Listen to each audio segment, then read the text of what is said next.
Hello, and welcome here. Settle into this moment. Take a gentle breath. Have you ever felt a quiet weariness settle over you after a conversation? A sense of being emptier than before, as if a vital part of your light has been borrowed without permission? You are not alone in this feeling. It is a silent language of the soul, telling you that the garden of your life may have weeds disguised as flowers. We are often taught how to make friends, but rarely are we taught how to recognize the ones who, with the best of intentions or the worst of habits, slowly diminish our spirit. This journey today is not one of anger or blame. It is one of quiet recognition. It is an act of profound self-love, of learning to tend to your own inner world with the care it deserves. We will walk through 5 archways, each revealing a type of and as we walk, we will learn not just to see them, but to see ourselves more clearly, to understand the spaces within us that allow these energies to take root. And then, with grace, we will learn to let go, to create space for what truly nourishes, what truly uplifts. Let this time be a sanctuary for you, a moment to listen to the whisper of your own intuition. It has been speaking to you all along. Let us begin. This is not friendship. It is a quiet, continuous transaction where your energy is the only currency. You have met them. Their name appears on your phone, and a subtle weight settles in your chest. They reach out when the winds in their own life are howling, seeking the shelter of your warmth, the lighthouse of your advice. You give because that is your nature. You pour your listening, your empathy, your time into their cup, and for a moment, but the moment their storm passes, they vanish into the calm, leaving you in the silence of your own needs. Your triumphs are met with a fleeting nod before the conversation returns to them. Your struggles are a brief prelude to the grand opera of their own. They do not see you as a whole person, a universe of thoughts and feelings. They see you as a resource, a well from which to draw, and you, in your kindness, have allowed but a well that is only ever drawn from and never replenished by the rain of mutual care, eventually runs dry. You may find yourself making excuses for them. They're just going through a lot right now. But you notice the right now has become their forever. Their life is a series of emergencies, and you are the first responder. But who responds to you? Who holds space for your silence when you don't have the words for your own pain? Friend, it should be a gentle exchange of light, not a one-way transfer of your life force. Recognizing the taker is not about labeling them as a bad person. It is about acknowledging a pattern that is unhealthy for you. It is seeing the imbalance with clear eyes, free from the guilt of wanting your own needs to be met. Your energy is sacred. It is the fuel for your dreams, your joy, your own healing. It is not a limp. To love someone does not mean you must set yourself on fire to keep them warm. True connection feels like the sun on your skin, a warmth that nourishes and energizes. A relationship with the taker feels like standing in a shadow, a persistent chill you can't quite shake.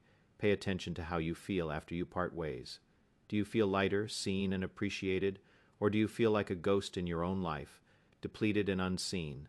The answer is a sacred circle around your well-being that you and only you have the power to draw. Letting go is not an act of cruelty. It is an act of clarity. It is saying, I honor the light in you, but I will no longer allow it to extinguish the light in me. Your heart is a garden, not a public square. Be mindful of who you allow to plant seeds there. The taker often plants seeds of obligation and guilt, which grow into strangling vines. You are only responsible for cultivating your own fullness. And from that fullness, you can give freely without depleting your essence. The most profound relationship you will ever have is with yourself. Nurture it, protect it. Let it be the standard by which you measure all other connections. If a friendship costs you your peace, it is too expensive. There is no debt of loyalty that requires you to bankrupt your own spirit.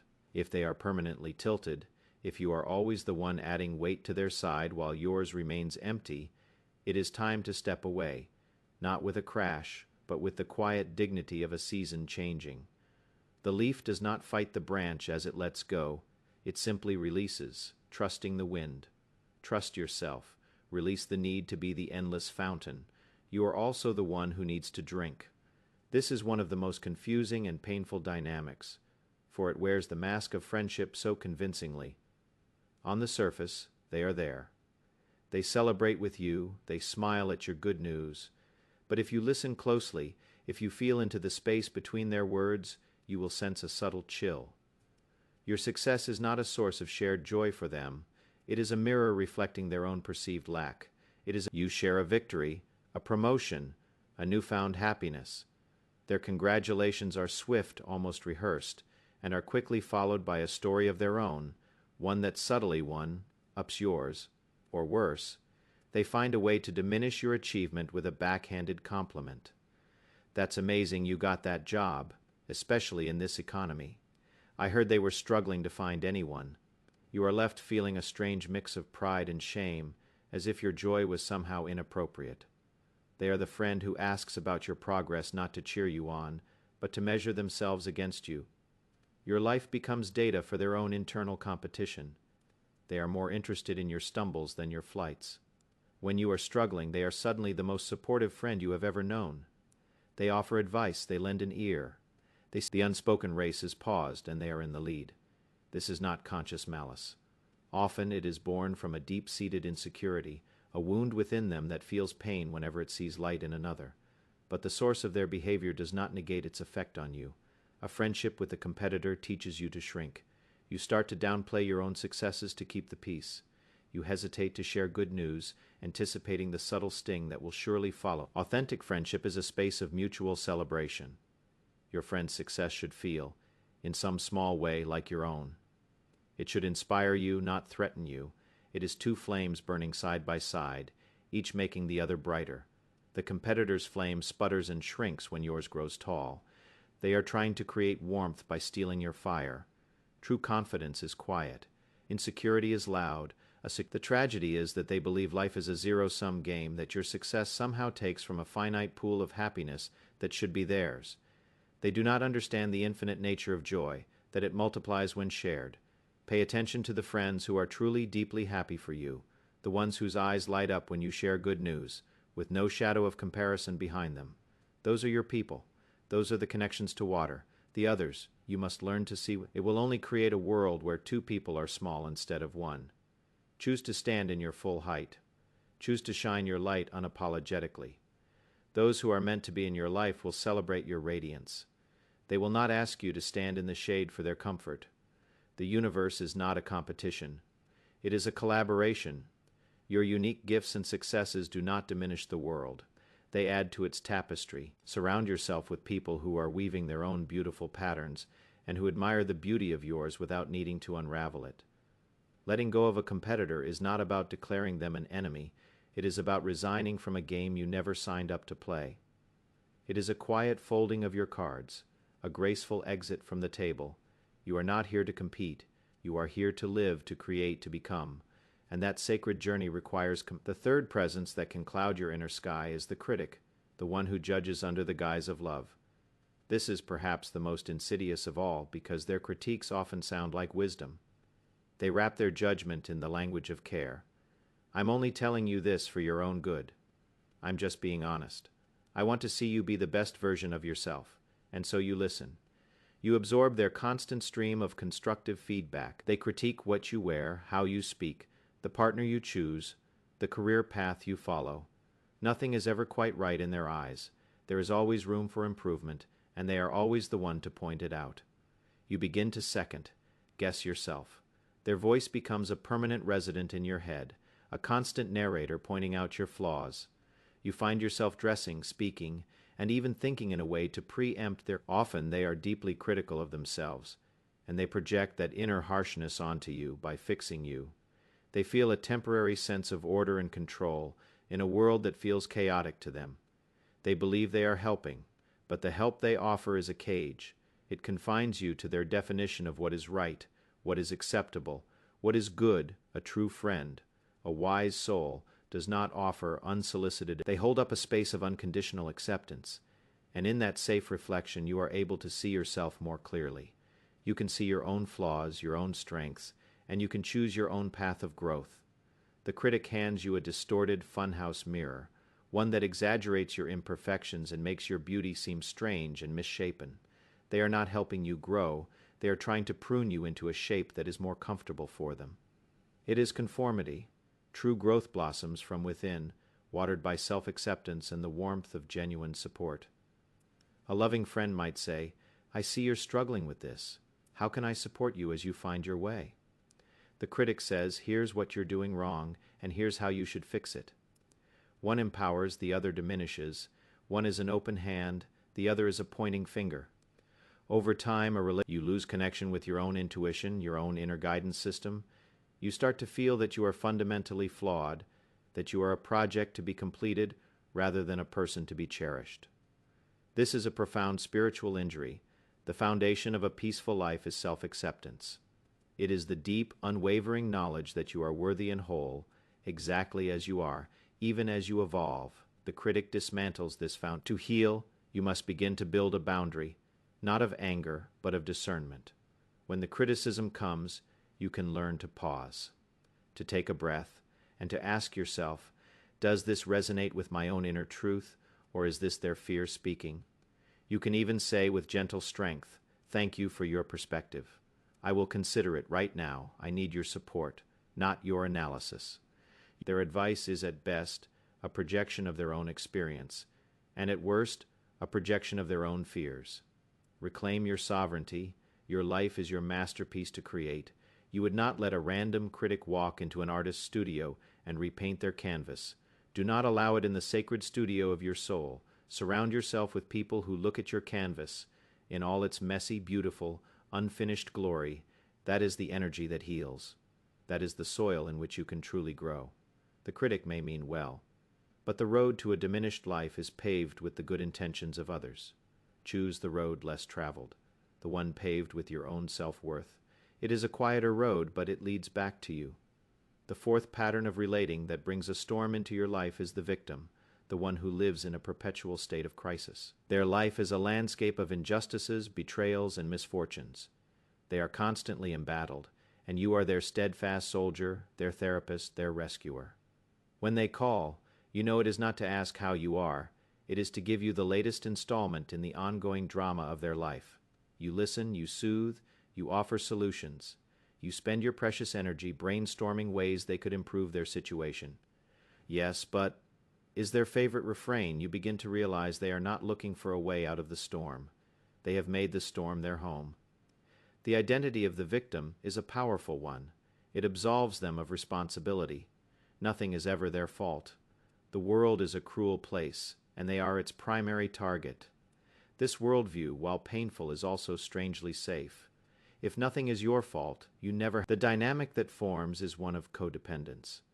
They need your sympathy to validate their victimhood, and you, perhaps, have a need to be the rescuer. It makes you feel needed, purposeful, strong. But it is a hollow strength. It is a purpose built on the foundation of someone else's refusal to grow. The energy you pour into their endless drama is energy you are not investing in your own dreams, your own healing. You are a firefighter, constantly putting out the blazes in their life, while your own home is quietly neglected. A friendship with the victim is exhausting. It is a black hole of need. You give and give, but the emptiness is infinite because it is an inner emptiness that only they can fill. They are not seeking empowerment. They are seeking an audience for their powerlessness. If you do not subscribe, if you do not like what you hear, please consider doing so. Now, what happens when you have your own crisis? What happens when you need a shoulder to lean on? Often you will find that the victim cannot hold space for your pain. Your problems either seem insignificant compared to theirs, or they somehow manage to turn the conversation back to their own struggles. They lack the emotional capacity to be a true support because all their resources are consumed by the maintenance of their own narrative. It is vital to distinguish. A healthy friendship is a reciprocal exchange of support, but with the victim, the river of support only flows one way. To break this cycle, you must be willing to disappoint them. You must be willing to stop playing the role of the rescuer. This is incredibly difficult because it will feel like you are being unkind.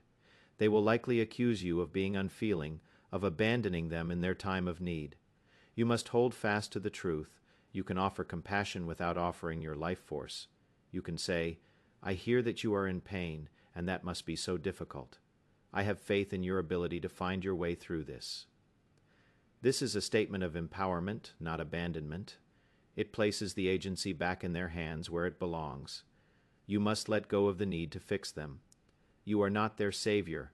You are a fellow traveler on this journey of life. You can only walk beside them for a while, And if their path is one of perpetual, self-created chaos, you have the right to choose a different, more peaceful path for yourself.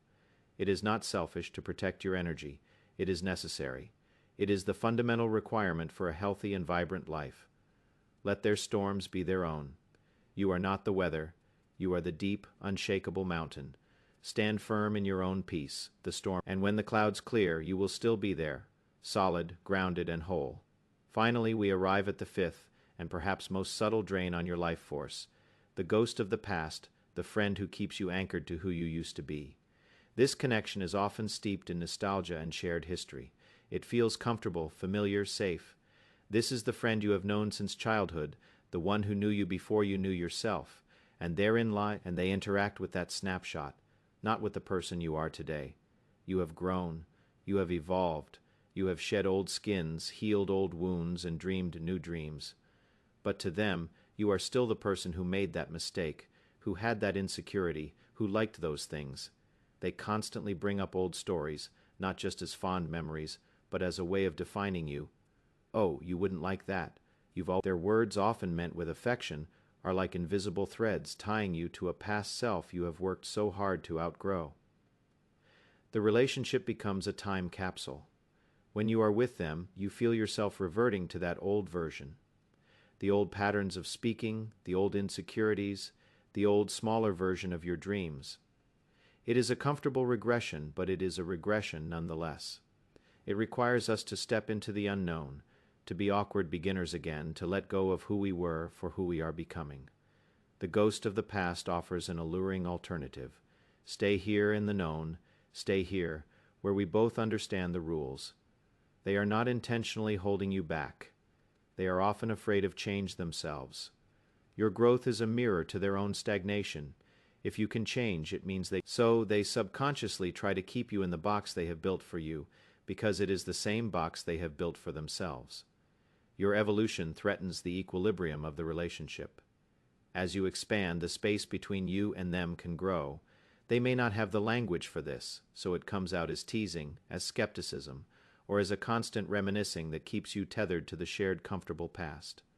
A truly nourishing friend, it is a friend who sees the person you are becoming and says, "I see you changing, and it is beautiful.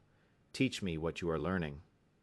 They are not afraid of your growth, they are inspired by it.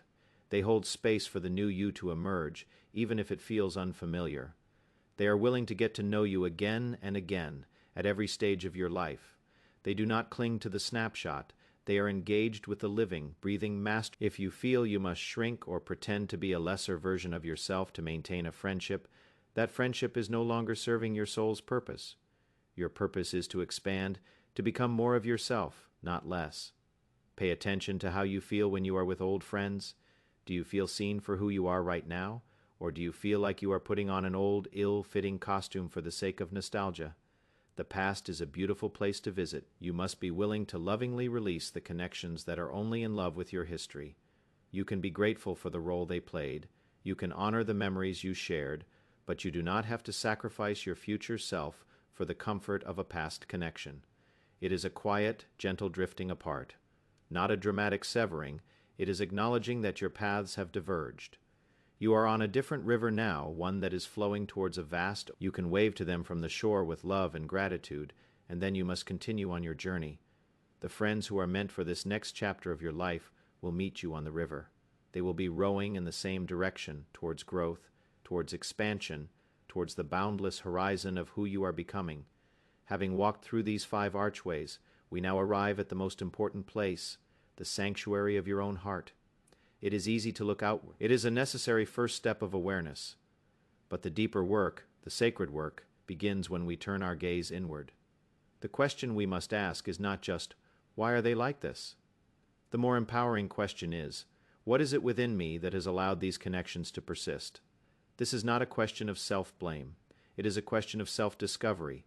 It is the beginning of reclaiming your power. Perhaps you tolerated the taker because you learned to equate self-sacrifice with love. Your own needs were labeled as selfish.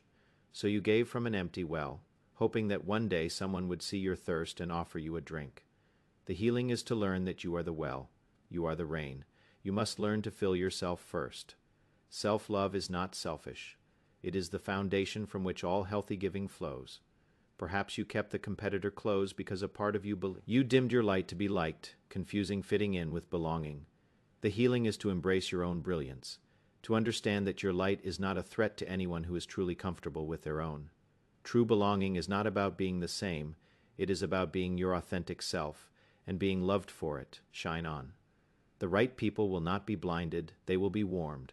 Perhaps you listened to the critic because their voice echoed a critical voice that already lived. Their judgment felt like truth because it confirmed your deepest insecurities. The healing is to become your own staunchest ally, to practice speaking to yourself with the kindness and compassion you so freely offer to others, to turn down the volume of that inner critic and turn up the volume of your inner wisdom which whispers, "You are worthy, you are enough." Perhaps you were drawn to the victim because being the rescuer gave you a sense of purpose. Their chaos was a distraction from your own need for quiet and creation. The healing is to find your purpose within, to become the hero of your own story, not a supporting character in someone else's drama. Your life is your sacred assignment. Give it the focus and energy it deserves. Perhaps you clung to the ghost of the past because you were afraid of the future. The known pain of stagnation felt safer than the unknown joy of growth. The healing is to fall in love with the process of becoming, to embrace the beautiful uncertainty of your own evolution, to let go of who you were with gratitude, to make space for the magnificent person you are destined to be. You see, these relationships are not just happening to you. They are mirrors, they are messengers, they are showing you the parts of yourself that are ready to be healed. They are invitations to draw a boundary, to speak your truth. It is an internal shift. It is the process of withdrawing your energy from that which drains you and reinvesting it in that which nourishes you. Sometimes this means having a difficult conversation. Sometimes it means creating distance. Sometimes it means a quiet, unannounced ending, a slow fade into silence. There is no one right way. The only guide is your own inner peace. Does this connection bring you closer to peace or further away from it? Listen to when you begin to clear your garden of these weeds, there will be empty spaces. This can feel lonely at first. The silence can be uncomfortable. This is a crucial part of the process. This is the sacred pause. In this space, you are not truly alone. You are in the company of yourself. Learn to enjoy this company. Learn to be your own best friend. Take yourself on dates.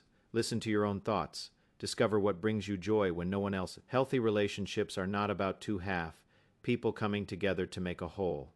They are about two whole people coming together to share their overflow. The universe abhors a vacuum. As you create this new sacred space in your life, as you fill it with self-love and authentic joy, you will naturally begin to attract different kinds of connections. You will attract the giver who delights in reciprocity. You will attract the champion. You will attract the nurturer who sees your inherent worth and reminds you of it. You will attract the empowerer who believes in your strength even when you doubt it. You will attract the fellow traveler who honors your past but is excited about your future. These connections exist. They are not a myth, but they cannot find you if your life is crowded with energies that are not aligned with who you are becoming. The price of admission for any relationship, if it costs you your peace, the price is too high. This is not about seeking a life free from all conflict or difficulty.